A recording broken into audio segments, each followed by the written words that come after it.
Hello everyone, स्वागत है आप सभी का डाउटनेट के स्पोकन इंग्लिश कोर्स में। और हमारा आज का जो लेक्चर है ये है कंजंक्शंस का लेक्चर नंबर 1। आज की हमारी जो क्लास होगी मैं आपको बताऊंगी कि किस तरीके से बोलचाल की भाषा में ऐसे बहुत सारे शब्द होते हैं जो इस्तेमाल होते हैं और उनका इस्तेमाल सही तरीके से कहाँ पर करना है वो मैं आपको बताऊंगी। जैसे संयोजक जो होते हैं वो कहाँ पर कैसे यूज होते हैं, काफी इंपॉर्टेंट टॉपिक है, पता होना चाहिए। जैसे आपने सुना होगा कि but, and, as well as, either, even, इन सभी शब्दों को आपने बहुत सी बार सुना होगा और आपने देखा होगा कि इनका इस्तेमाल हम अक्सर करते हैं।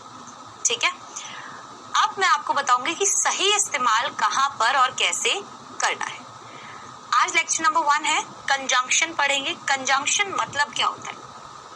हिंदी में वैसे तो हम इसे संयोजक बोलते हैं। क्या बोलते हैं बेटा? संयोजक बोलते हैं हम इसको हिंदी में। कभी भी कोई अगर हमें लंबा वाक्य बोलना है, ठीक है, और अगर हम उन वाक्यों को जोड़ना चाहते हैं तो हम संयोजक की मदद से जोड़ते हैं। जैसे मैं बोलूं राम अच्छा लड़का है, फिर मैं बोलूं मोहन अच्छा लड़का है, लेकिन मैं ये बात ऐसे भी कह सकती थी कि राम और मोहन अच्छे लड़के हैं, कह सकती थी। तो मैंने क्या किया, दो वाक्यों को, राम अच्छा लड़का है, मोहन अच्छा लड़का है, इन दोनों ही सेंटेंसेस को मैंने जोड़ा, एक छोटा सेंटेंस बनाया जिसमें मैंने अपनी दोनों ही बातें बहुत अच्छे तरीके से कह दी। बस यहाँ पर भी यही होता है। तो अब जब मैंने बोला कि राम और मोहन दोनों अच्छे लड़के हैं, तो मैंने क्या किया, और का यूज किया, क्या करने के लिए, दो वाक्यों को जोड़ने के लिए किया ना। ऐसे ही हम और भी संयोजकों के बारे में पढ़ेंगे। आइए शुरू करते हैं आज की क्लास। कंजंक्शंस होते क्या हैं, सबसे पहले हम ये देखेंगे। देखो, कंजंक्शंस ऐसे शब्द होते हैं जो दो शब्दों या वाक्यों को जोड़ देते हैं। केवल वाक्यों को ही नहीं, ये शब्दों को भी जोड़ते हैं। इस तरह वाक्य भी छोटा हो जाता है। जैसा मैंने आपको बताया कि राम और मोहन अच्छे लड़के हैं, हमारा वाक्य छोटा हो गया, वरना हम बोलते राम अच्छा लड़का है, मोहन अच्छा लड़का है। तो इसकी मदद से क्या हुआ, हमने अपने सेंटेंस को शॉर्ट कर दिया। तो जब भी आप बोलेंगे इंग्लिश तो आपको ध्यान रखना है कि आप इनकी मदद से सेंटेंसेस को शॉर्ट करके बोल सकते हैं। राइट, सी, और उनका मीनिंग भी चेंज नहीं होता। तो यहाँ पर ये लिखा है कि उनका अर्थ भी नहीं बदलता है। अगर मैं कहूँ राम अच्छा है और फिर कहूँ मोहन भी अच्छा है, तो मैंने क्या कहा कि राम अच्छा है और फिर मैंने कहा मोहन भी अच्छा है। और अब अगर मैं इन्हें एक ही वाक्य में बोलना चाहूँ तो मैं बोल सकती हूँ। कैसे? अब जब दोनों अच्छे हैं तो क्यों ना ये कहूँ कि राम और मोहन अच्छे हैं। बोल सकते हैं ना हम कि भाई राम और मोहन अच्छे हैं। हमारा वाक्य भी छोटा हो गया, हमारा सेंटेंस भी छोटा हो गया, मीनिंग भी नहीं बदला। राइट, ऐसा कहने पर वाक्य छोटा हो जाता है और अर्थ भी नहीं बदलता। तो यहाँ पर और जो है, राम और मोहन अच्छे हैं, तो और यहाँ पर क्या है, एक कंजंक्शन है। ठीक है, तो टॉपिक का नाम कंजंक्शन है, इसकी ज्यादा गहराई में मत जाओ। ठीक है, कि हम बहुत ज्यादा डिटेलिंग में देख रहे हैं, हम केवल स्पोकन इंग्लिश के पर्पस से देख रहे हैं कि आखिरकार बोलचाल की भाषा में किन शब्दों को क्या कहते हैं। जैसे और को हम इंग्लिश में एंड कहते हैं, ठीक है, हिंदी में और होता है लेकिन अंग्रेजी में हम इसे एंड कहते हैं। अंग्रेजी में आप देखेंगे एक तो AND एंड होता है, एक OR और होता है। इन दोनों का यूज भी अलग अलग जगह होता है। ठीक है, तो इन सभी चीजों के बारे में हम क्लास के दौरान बात करेंगे और आप कोशिश कीजिएगा कि इन कंजंक्शंस का जब भी आप बोले तो सही तरीके से इस्तेमाल करें। क्लियर हो गई ये बात? बढ़ते हैं आगे। सबसे पहले आज की क्लास में हम देखेंगे एंड और। ये दो कंजंक्शंस हम सबसे पहले देखेंगे। एंड का मतलब हिंदी में होता है और इंग्लिश में जो होता है, इंग्लिश में जो और होता है उसका मतलब होता है या। क्या मतलब होता है? या। समझना मेरी बात। राम और श्याम अच्छे दोस्त हैं। राम और श्याम अच्छे दोस्त हैं। Ram and Shyam are good friends. Ram and Shyam are good friends. आप ये या वो किताब ले सकते हैं। अब आपने दो किताबें सामने रखी। आपने जब दो किताबें सामने रखी तो आपने बोला या तो आप ये किताब ले सकते हैं या फिर आप ये किताब ले सकते हैं। जब भी हम और का यूज करते हैं, हम यहाँ ये नहीं बोल सकते थे राम और Shyam are good friends, no, क्योंकि फिर हो जाता कि दोनों में से कोई एक अच्छा है। क्या मतलब निकलता? राम या श्याम अच्छे लड़के हैं। समझ में आई बात? क्या डिफरेंस है इस हिंदी वाले और में और अंग्रेजी वाले और में? अंग्रेजी में जब हम और लिखते हैं उसका मतलब होता है या, और हिंदी में क्या मतलब होता है और का? और को हम इंग्लिश में क्या बोलेंगे? एंड बोलेंगे। जैसे आप ये या वो किताब ले सकते हैं, यू मे टेक दिस और that book, you may take this और दैट बुक। जैसा कि मैंने आपको बताया था कि दिस और दैट, दीज और दोज, इनका यूज कैसे होता है? दिस यह, दैट वह, दिस जो पास में रखा हो, दैट जो हल्का सा दूर हो। दीज प्लूरल में यूज होते हैं ये के लिए, और दोज प्लूरल में यूज होते हैं वो के लिए। वो मतलब वो चीज दूर हो। मैं लिख देती हूं, आपको कंफ्यूजन ना हो। This, that, these, those. अब दिस सिंगुलर के लिए और दैट भी सिंगुलर के लिए, लेकिन ये वाली चीज नियर के लिए, ये वाली चीज फार के लिए। ठीक है, कोई भी वस्तु। दिस मतलब यह है, दैट मतलब वह है। अब दीज और दोज प्लूरल के लिए यूज होते हैं। दीज होता है नियर के लिए, दोज होता है फार के लिए, और इसका मतलब होता है ये और इसका मतलब होता है वे। ठीक है, तो इसीलिए यहां पर क्या लिखा? You may take this book और दैट बुक। तो जब हमने यहाँ पर और का यूज किया, तो और का यूज करने से हमें ये पता चल गया कि हमें यहाँ पर एक ऑप्शन दिया जा रहा है कि आप ये किताब ले सकते हो या आप ये किताब ले सकते हो। ठीक है, एक बात का ध्यान रखना है, अगर हम यहाँ पर एंड यूज करते, जैसे you may take this book and that book, तब आप उन्हें क्या कह रहे हैं कि आप ये दोनों किताब ले सकते हैं। तब हम क्या कह रहे हैं कि हम ये दोनों किताब की बात कर रहे हैं। ठीक है, सो एंड और का मतलब समझ में आया आपको? अब बढ़ते हैं आगे। नेक्स्ट कंजंक्शन है हमारा बट। क्या है? बट। बट का मतलब क्या होता है? लेकिन, बल्कि, सिवाय, लेकिन, पर, परंतु। हिंदी में इन सभी अलग अलग शब्दों का हम यूज करते हैं, लेकिन का, बल्कि का, सिवाय का, लेकिन, पर, परंतु, इस तरीके के जो भी शब्द है ना, उन सब की जब आप अंग्रेजी बनाएंगे तो आप बट का यूज करेंगे। एग्जाम्पल से समझना, राम और श्याम अच्छे दोस्त हैं, लेकिन, या फिर हम बोले पर, वे एक दूसरे से लड़ते हैं। तो अगर मैं बोलूं राम और श्याम अच्छे दोस्त हैं लेकिन वो एक दूसरे से लड़ते हैं, या मैं बोलूं राम और श्याम अच्छे दोस्त हैं पर वो एक दूसरे से लड़ते हैं, दोनों का मतलब सेम है। तो लेकिन बोले या फिर पर बोले या फिर परंतु बोले, मतलब सेम निकलता है, इसीलिए हम उसकी अंग्रेजी क्या बनाएंगे? बट। समझना, Ram and Shyam are good friends, Ram और श्याम अच्छे दोस्त हैं, ये एक सेंटेंस हो गया। हमने दूसरा कैसे जोड़ा?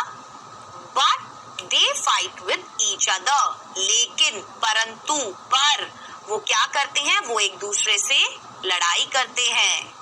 तो कभी भी ये जो शब्द यहाँ पर हिंदी में लिखे हुए हैं, इनकी अंग्रेजी आपको बनानी हो तो वो क्या बनेगी? बट। ठीक है, नेक्स्ट देखते हैं। वह बहुत समझदार है लेकिन वो गरीब है।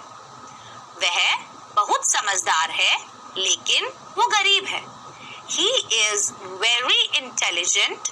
He is very intelligent, but he is poor. He is very intelligent, but he is poor.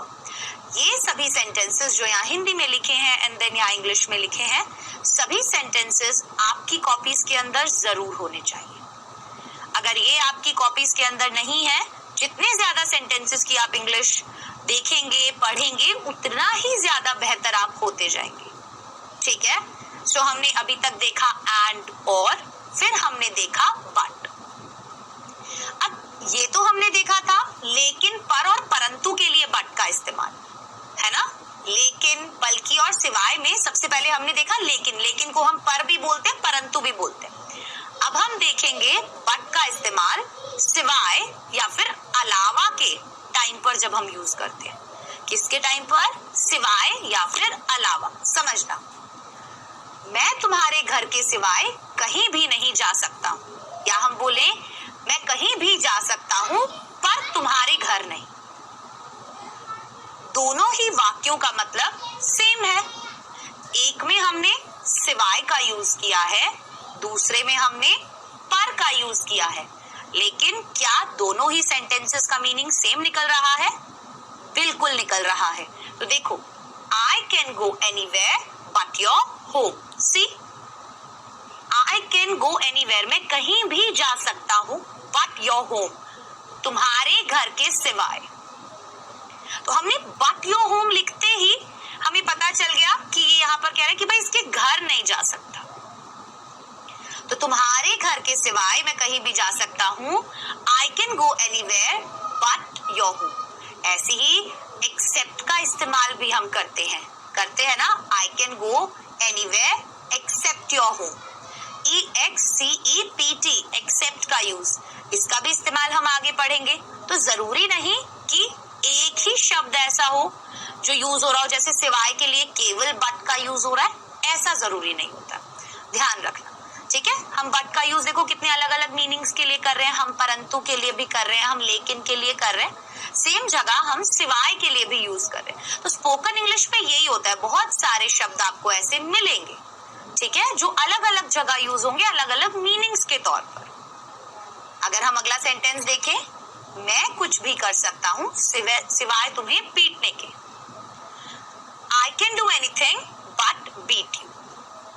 I can do anything, मैं कुछ भी कर सकता हूँ सिवाय तुम्हें पीटने के। तो मतलब वो क्या कहना चाह रहा है कि वो उसे पीट नहीं सकता। तो हमने बना दिया I can do anything but beat you। तो जब बोल रहे हैं ना but beat you, that means वो तुम्हें पीट नहीं सकता, उसके सिवाय कर सकता है कुछ भी। सो हमेशा ध्यान रखना, जब भी आप बोल रहे हो ना, तो आप अपने सेंटेंस को और स्मार्टली कैसे बोल सकते हो, क्योंकि एक लैंग्वेज हम सीख रहे हैं। बहुत सारी ऐसी अलग अलग चीजें आपके सामने आएंगी जहां पर रूल्स जो है वो नहीं लग पाएंगे। ठीक है, वो चिकन के अलावा कुछ भी खा सकता है। तो के अलावा, अगेन यहाँ पर क्या यूज हुआ? के अलावा। के अलावा का मतलब होता है सिवाय। He can eat anything but chicken। He can eat anything but chicken। वो कुछ भी खा सकता है, किसके सिवाय या किसके अलावा? चिकन के अलावा। आई बात समझ में? नए तरीके के सेंटेंसेस दिख रहे हैं ना ये? वापस से देखो, I can go anywhere but your home। I can do anything but beat you। beat मतलब पीटना। लिख लीजिए, वोकैबुलरी में आज की पहला शब्द आपको मिल गया है नया। He can eat anything but chicken।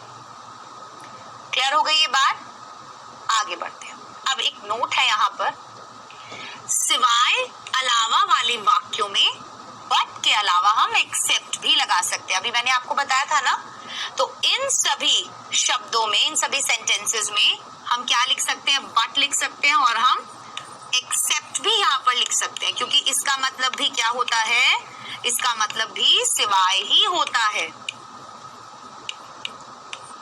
ठीक है, क्लियर हो गई ये बात? सुशी, मैं तुम्हारे घर के सिवाय कहीं भी जा सकता हूँ। एक तरीका क्या है? I can go anywhere but your home। दूसरा तरीका, अक्सर हम ये दूसरा वाला तरीका लगाते हैं, आपने देखा होगा, अक्सर एक्सेप्ट का यूज हम के सिवाय और अलावा के लिए करते हैं। तो आज आपको एक नई चीज पता चली कि हम बट का इस्तेमाल भी के सिवाय और अलावा के लिए कर सकते हैं। I can go anywhere except your home। मैं कहीं भी जा सकता हूँ, किसके अलावा? तुम्हारे घर के अलावा। ठीक है, चलो अब देखते हैं हम बल्कि। बट का इस्तेमाल बल्कि के लिए कैसे होता है? बल्कि बोलते हैं ना, जैसे ये पेन नहीं बल्कि पेंसिल है। This is not a pen but a pencil. This is not a pen but a pencil. So बल्कि के लिए हम कौन सा शब्द यूज कर सकते हैं? हम बट का यूज कर सकते हैं। अगेन, राम बेवकूफ नहीं बल्कि एक समझदार लड़का है। Ram is not a fool, Ram is not a fool but a wise guy. Wise मतलब यहाँ पर क्या है? समझदार। लिख लीजिए एक और वर्ड आपकी वोकैबुलरी में आज का, समझदार। तो यहाँ पर जो बल्कि था, इनके लिए हमने बट कंजंक्शन का यूज किया। उसे डांटा नहीं गया बल्कि उसे पीटा गया। देखना दो सेंटेंसेस यहाँ कैसे जोड़ रखे। देखो, ये पेन नहीं बल्कि पेंसिल है। दो वाक्य क्या है? ये पेन नहीं है, ये पेंसिल है। हमने इनको एक में कैसे बनाया? ये पेन नहीं बल्कि पेंसिल है। दूसरा सेंटेंस, राम बेवकूफ नहीं बल्कि एक समझदार लड़का है। तो हम दो सेंटेंसेस कौन से इसमें? राम बेवकूफ नहीं है, राम एक समझदार लड़का है। तो हमने इन दोनों को एक ही में बना के क्या बना दिया? राम बेवकूफ नहीं बल्कि एक समझदार लड़का है। राइट? उसे डांटा नहीं गया बल्कि पीटा गया। उसे डांटा नहीं गया बल्कि पीटा गया। तो हम दो सेंटेंसेस कौन से हैं इसमें? उसे डांटा नहीं गया और दूसरा सेंटेंस है उसे पीटा गया। जब हमने इन दोनों को कंबाइन किया तो क्या बन गया? उसे डांटा नहीं गया बल्कि पीटा गया। सो कैसे बनेगा? He was not scolded but beaten. Again new word, scolded. तो ये रूट वर्ड क्या है? ये scold है। scold का मतलब डांटना। scold का मतलब क्या होता है? डांटना। ठीक है? सो उसे डांटा नहीं गया बल्कि पीटा गया। He was not scolded but beaten. beat मतलब पीटना। अभी हमने पीछे भी देखा था। ठीक है। मुझे पेन नहीं बल्कि पेंसिल दी गई थी। तो हम कैसे बोलेंगे? मुझे पेन नहीं दिया गया था, मुझे पेंसिल दी गई थी। इसी वाक्य को हमने जब छोटा किया तो क्या बन गया? मुझे पेन नहीं बल्कि पेंसिल दी गई थी। तो हमने बल्कि के लिए क्या यूज किया? But. I had not been given a pen but a pencil. I had not been given a pen but a pencil. Am I clear here? चीजें क्लियर हुई आपको?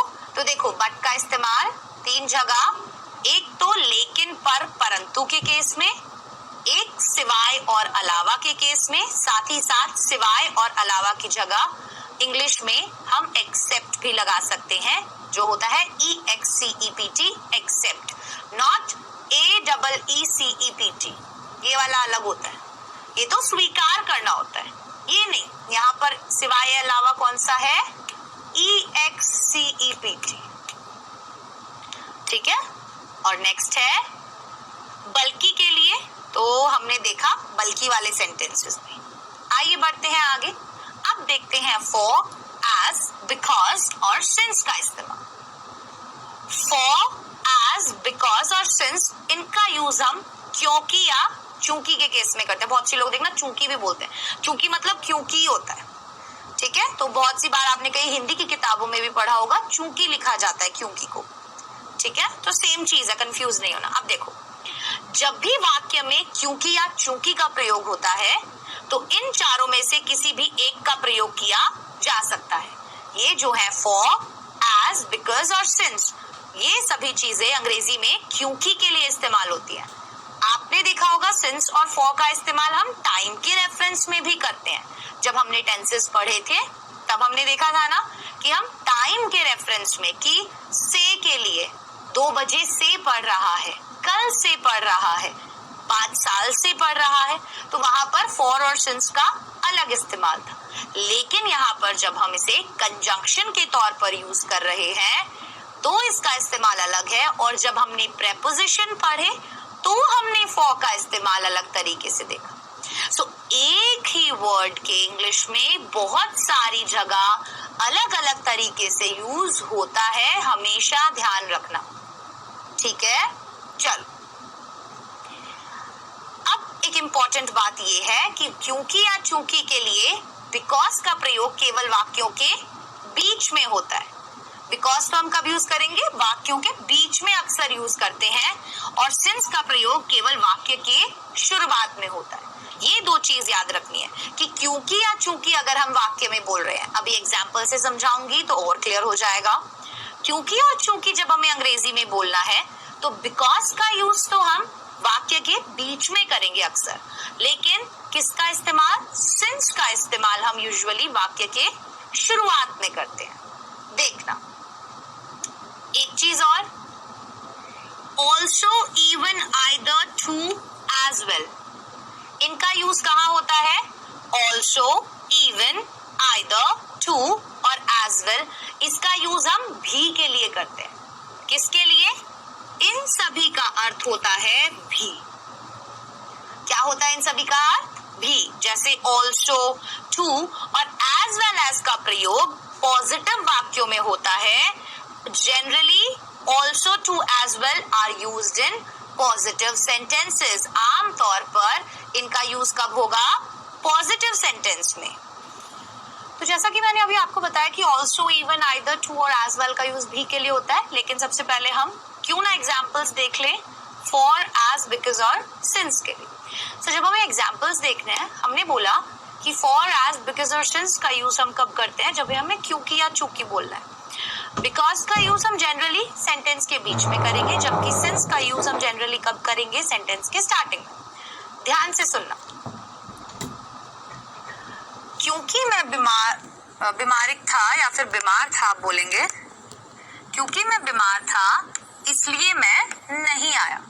क्योंकि मैं बीमार था इसलिए मैं नहीं आया। सो सिंस, एज और फॉर तीनों ही आप बोल सकते हैं। जैसे आप बोल सकते हैं since I was unwell, for I was unwell या फिर एज आई वॉज अनवेल, तीनों ही ठीक है, क्योंकि हमारे वाक्य में शुरुआत में क्योंकि या चूंकि आया है। जब हमारे वाक्य के शुरुआत में क्योंकि या चूंकि आता है तो हम क्या करते हैं, सिंस, फॉर और एज का यूज सेंटेंस के स्टार्टिंग में करते हैं। हमने क्या बनाया, सिंस। अब ये तीनों टाइप से बन सकते हैं, since I was unwell hence I didn't come, as I was unwell hence I didn't come, या for I was unwell hence I didn't come. तीनों ही ठीक है, मैं लिख देती हूँ, आप लोगों को कंफ्यूजन हो सकता है। As I was unwell, hence I didn't come. Hence भी यहाँ पर क्या है, कंजंक्शन ही है, ठीक है। या फिर for I was unwell, hence I didn't come. Did के साथ वर्ब की फर्स्ट फॉर्म लगती है, इसीलिए कम लगता है। बहुत लोग गलत दिखाते हैं, बहुत लोग सेकंड फॉर्म या थर्ड फॉर्म लगा देते हैं। यूजुअली लोग थर्ड फॉर्म लगाते हैं सोच के कि पास्ट है, ठीक है। मैं नहीं आया क्योंकि मैं बीमार था। अब इसके कैसे बन सकते हैं, एक बनेगा I did not come for I was unwell, या फिर आप बोलेंगे I did not come because I was unwell, ऐसे भी बोल सकते हैं आप, है ना। ध्यान रहेगा आप कैसे यूज करते हैं हम।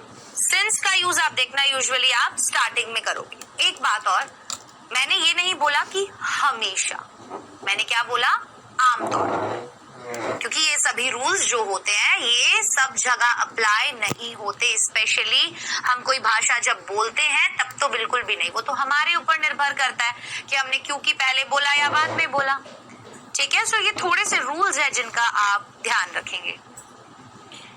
बढ़ते हैं आगे। अब मैंने आपको बताया था also, even, either, too, as well का यूज हम भी के लिए करते हैं।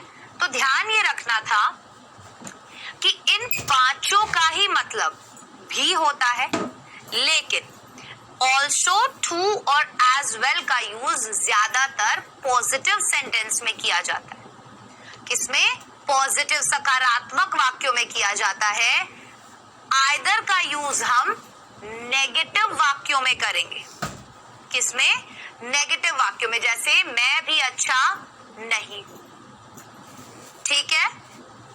तुम भी बर्गर नहीं खाते, यहाँ पर आपने देखा ये नेगेटिव है क्योंकि यहाँ पर नहीं का यूज हुआ है, राइट। इवन का यूज हम पॉजिटिव और नेगेटिव दोनों वाक्यों में कर सकते हैं। इवन का यूज हम पॉजिटिव और नेगेटिव दोनों ही वाक्यों में कर सकते हैं। तो अभी तक हमने क्या देखा? सबसे पहले हमने देखा कि टू, एज वेल और ऑल्सो, इन तीनों का यूज हम किस में करेंगे? पॉजिटिव सेंटेंसेस में। नेगेटिव सेंटेंसेस में हम आइदर का यूज करेंगे और इवन का यूज हम जनरली पॉजिटिव और नेगेटिव दोनों ही टाइप के सेंटेंसेस में कर सकते हैं। So even is generally used in both positive as well as negative sentences. Clear? Example से समझ में आएगा। देखो, मैं भी अच्छा हूं, भी के लिए तो यूज होता ही है। अब ये एक पॉजिटिव सेंटेंस है। आई एम गुड टू या I am also good, I am good as well या इवन आई एम गुड। आपने देखा टू का, ऑल्सो का, एज वेल का और इवन का सभी कंजंक्शंस का यूज हमने क्या बताने के लिए किया? पॉजिटिव सेंटेंस है ये एक, इसलिए हमने यहाँ पर बताने के लिए किया कि भाई मैं भी ठीक हूँ या मैं भी अच्छा हूँ। तो आप कितने तरीके से, अगर कोई आपसे पूछता है क्या हाल चाल है, आप बोलेंगे भाई मेरे तो बढ़िया, आपके बताओ, कहेंगे मैं भी अच्छा हूँ। तो मैं भी अच्छा हूँ कहने के कितने सारे तरीके आज आपको दिखे। मैं भी अच्छा हूँ कहने के कितने सारे तरीके, आप क्या क्या बोल सकते हैं? I am good too, I am also good. आप ये तब कहेंगे जब सामने वाला बोल रहा है कि मैं अच्छा हूँ। अगर सामने वाला बोले कि भाई मैं तो ठीक नहीं हूँ, तो आप अगर ठीक नहीं है तो आप क्या बोलेंगे? यार मैं भी ठीक नहीं हूँ, मतलब तू ठीक नहीं है, मैं भी ठीक नहीं हूँ, सेम लेवल पे है हम। I am good as well और इवन आई एम गुड। अगर हम बोले मैं भी अच्छा नहीं हूँ, मैं भी अच्छा नहीं हूँ, तो मैंने क्या अभी बताया था कि अगर आपको नेगेटिव वाक्य में बोलना है, उसने बोला मैं अच्छा नहीं हूँ, तो आप बोलेंगे यार मैं भी अच्छा नहीं हूँ। यहाँ पर हम आइदर का यूज करेंगे, इवन का भी कर सकते हैं क्योंकि दोनों में यूज होता है। यहाँ क्या बोला था? इवन का यूज पॉजिटिव और नेगेटिव दोनों सेंटेंसेस में हो सकता है। सो हम कैसे बोल सकते हैं? Even I am not good या फिर आई am not good either, I am not good either. ठीक है? क्या तुम भी वहां नहीं थे? क्या तुम भी वहां नहीं थे? Were you not there? Either, again negative sentence plus interrogative भी है, लेकिन नेगेटिव तो है ना, इसीलिए were you not there? Either। तीनों की बात समझ में आई। देखो, as well, to, even, either, इन सभी का, also, इन सभी का यूज किसके लिए किया जाता है? भी के लिए, लेकिन अलग अलग कॉन्टेक्स्ट में। जैसे पॉजिटिव वाक्यों में हमने यूज किया इवन का, एज वेल का, ऑल्सो का और टू का। आइदर का यूज किया हमने नेगेटिव सेंटेंस में, जैसे even I am not good या I am not good even either, sorry. ठीक है? सो इवन और आइदर का यूज हमने दोनों ही नेगेटिव सेंटेंसेस में किया, क्योंकि इवन का यूज पॉजिटिव और नेगेटिव दोनों सेंटेंस में हो सकता है और आइदर का यूज नेगेटिव सेंटेंस में ही होता है। उसके बाद हमने आइदर का यूज कहाँ किया? हमने आइदर का यूज किया नेगेटिव सेंटेंस में। कैसे? क्या तुम भी वहां नहीं थे? Were you not there? Either. Were you not there? Either. अब इस सेंटेंस में नॉट है, इसीलिए मैं या तो इवन का प्रयोग कर सकता हूं या फिर आइदर का। ठीक है? हम दोनों ही कर सकते हैं, पर हमें पता है कि इवन का प्रयोग इंटेरोगेटिव सेंटेंसेस में नहीं होता। इवन का जो यूज है वो इंटेरोगेटिव सेंटेंसेस में नहीं होता, इसीलिए हमने यहाँ पर आइदर यूज किया है, क्योंकि ये नेगेटिव इंटेरोगेटिव सेंटेंस है। ठीक है? सो इवन का यूज इंटेरोगेटिव सेंटेंसेस में नहीं होता, इसीलिए हमने आइदर यूज किया है। यहाँ पर आइदर यूज करने का जो कारण था वो ये था। ठीक है? इवन का यूज पॉजिटिव और नेगेटिव दोनों में, आइदर का यूज नेगेटिव में, लेकिन इवन का यूज इंटेरोगेटिव में नहीं होता, इसीलिए यहाँ पर नेगेटिव इंटेरोगेटिव था, इसीलिए हमने यहाँ पर इवन की जगह आइदर का यूज किया है। क्या? Were you not there? Either. Okay? तो इसीलिए मैं ये ऐसे लिखा है ताकि आप लोग जब भी पढ़ें अपने नोट्स को या स्लाइड्स को, तो आपको रीजन साथ में पता हो।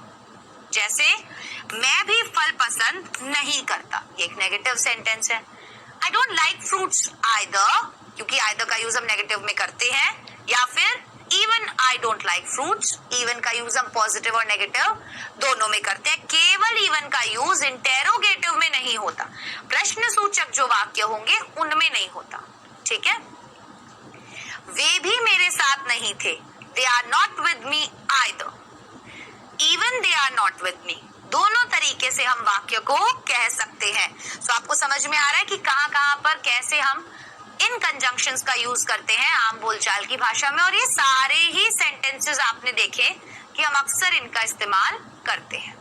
ठीक है, अब बात करेंगे हम सो, hence, henceforth, that's why, therefore या that's the reason। इन सभी का मतलब होता है इसलिए। क्या मतलब होता है इनका? इसलिए। किस किस का? सो का, हेंस का, henceforth का, that's why का, therefore का और that's the reason का। इन सभी का मतलब अंग्रेजी में क्या होता है? इसलिए। सो सी, एक ही वाक्य को इन सभी का यूज करते हुए दिखाऊंगी मैं। जैसे मैं गया इसलिए तुम आए, मैं गया इसलिए तुम आए, तो कैसे कैसे बोल सकते हो? I went so you came, और मैंने यहाँ पर इसलिए लिखा है क्योंकि और नीचे वाला सेंटेंस है कि भाई ऐसे भी बना सकते हैं, ऐसे भी, ऐसे भी, ऐसे भी। तो और का मतलब अभी हमने क्या देखा था? या। ठीक है, ये आपको बोलते समय नहीं बोलना, ये मैंने लिखा हुआ है बस कि ऐसे या ऐसे या ऐसे या ऐसे या ऐसे। ठीक है, सो I went so you came, हमने यहाँ पर सो का यूज किया। I went hence you came, again इसलिए के लिए यूज हुआ है। I went henceforth you came, again henceforth conjunction है सो के लिए। सो देख लो, हेंस देख लो, henceforth देख लो, सभी इसलिए के लिए यूज हुए। I went that's why you came, that's why you came, इसीलिए तुम आए। I went that's why you came, या फिर I went that's the reason you came, या फिर I went therefore you came। सो हम इन सभी का इस्तेमाल इसलिए के लिए करते हैं अंग्रेजी बोलते समय। ध्यान रहेगा, अब आप चाहे हेंस बोलिए, henceforth बोलिए, that's why बोलिए, that's the reason बोलिए, so बोलिए, ये सभी इसलिए के लिए सेंटेंसेस में यूज होते हैं। तो एक ही चीज को आप कितने अलग तरीके से बोल सकते हैं, लेकिन सबका मीनिंग सेम है। ठीक है, अब बात करेंगे एज, कोई भी एडजेक्टिव या एज, जैसे हम बोलते हैं as tall as short as big as black as. Tall, short, big, black, red, beautiful, strong, क्या है ये सब? ये सब एडजेक्टिव्स हैं, विशेषण है यहाँ पर। ये सब क्या है? एडजेक्टिव्स। जैसे उतना लंबा जितना अमित, तो इसका मतलब क्या होगा? उतना, कोई भी विशेषण लगा होगा और फिर लिखा होगा जितना। ठीक है, हम यहाँ कंपैरिजन दिखा रहे हैं। ठीक है, देखना, एज टॉल एज अमित, क्या? उतना लंबा जितना अमित, या फिर अमित के जितना लंबा। एज शॉर्ट एज राकेश, उतना छोटा जितना राकेश, या राकेश के जितना छोटा। As big as your house, उतना बड़ा जितना तुम्हारा घर, या तुम्हारे घर के जितना बड़ा। सो उतना और जितना, यहाँ पर ये दोनों चीजें लिखी हुई हैं, तो उसके लिए हम एज, बीच में वो एडजेक्टिव लगा देंगे और फिर हम वापस से एज का यूज करेंगे। ठीक है, एज ब्यूटिफुल एज यू, उतनी सुंदर जितनी तुम। As strong as my dad, उतने मजबूत जितने मेरे पापा। तो ये हमने आज कुछ कंजंक्शंस देखे जिन्हें हम अंग्रेजी में किस तरीके से यूज करते हैं। आप इन सबको अपनी कॉपीज में जरूर लिखिएगा, साथ ही साथ इन्हें बोलने की और इस्तेमाल करने की भी कोशिश कीजिएगा। अब बारी है क्विज की। क्विज का पहला क्वेश्चन आपके सामने ये रहा। मैं भी अच्छा हूँ, आई एम नॉट गुड, मैं भी अच्छा नहीं हूँ, I am not good, neither I am not good, as well as I am good, या फिर नन।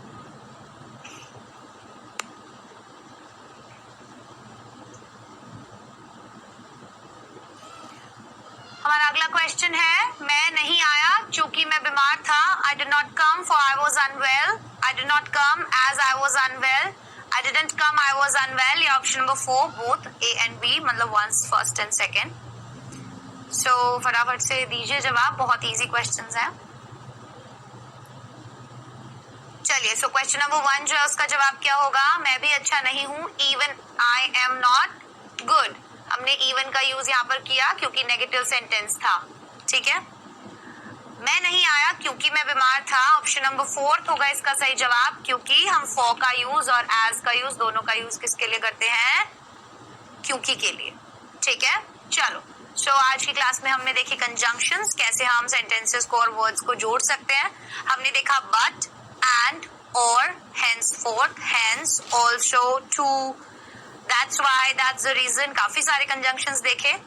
अब ये कुछ होमवर्क के 8 क्वेश्चंस हैं, कोशिश कीजिएगा इन्हें करने की. एंड और बट कंजंक्शन लगा के आपको यहाँ यूज करना है. हमारी अगली क्लास कंजंक्शंस पर ही होगी. अब मैं आप सभी से इजाजत लेना चाहूंगी. मुलाकात होगी अगले लेक्चर में. तब तक के लिए अपना ध्यान रखें, डाउटनेट के साथ जुड़े रहें क्योंकि अब पढ़ना हुआ आसान.